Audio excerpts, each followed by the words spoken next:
Hoshana,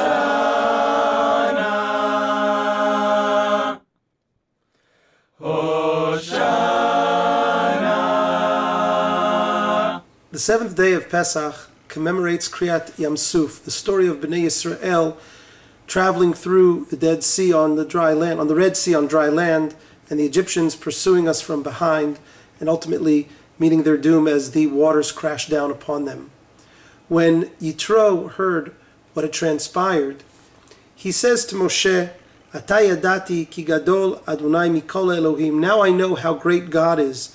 Ki vadavar asher zadu aleihem. Because the very thing that Paro and Egypt intended to do to Israel happened to him.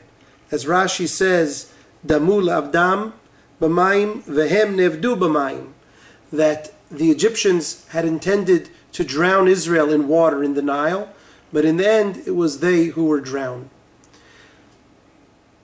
Paro was not only mistaken about what would happen in the end, who would drown, but Paro's instincts about who was a threat to Israel, or who was a threat to Egypt, were also mistaken. He was only concerned about the males, and therefore he decreed that the baby boys be drowned in the Nile, but he had no concern for the girls and for the women.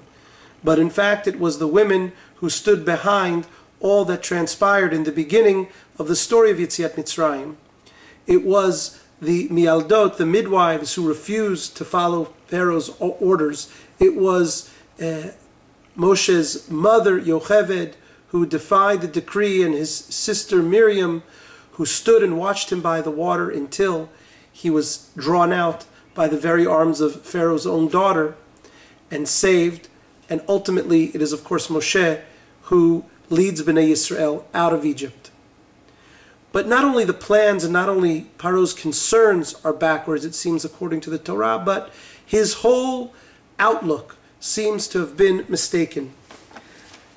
Not only did he find that the women were not a threat when ultimately they were, his understanding of who's fit to come before God is also off.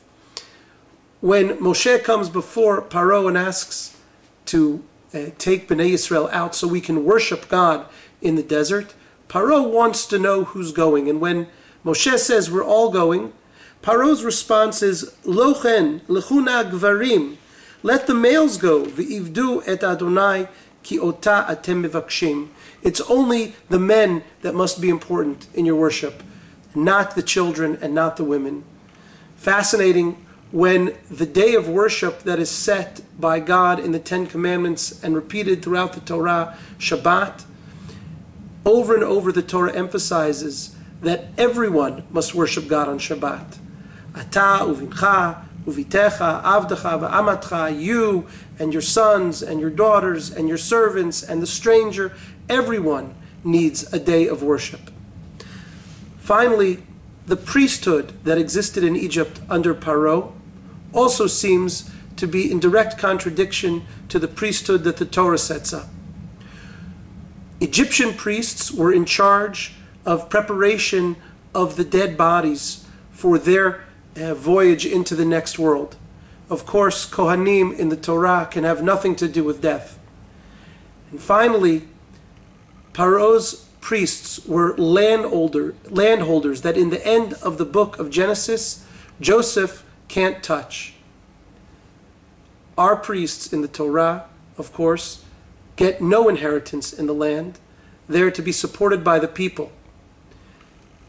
It seems that Kriyat Yam Suf, the story of the crossing through of the Red Sea and what happened, could be understood not only as revenge against the Egyptians, but a symbolic event that tells us that ultimately all of our experience in Egypt is antithetical to what Bnei Yisrael is to create when we come into our promised land.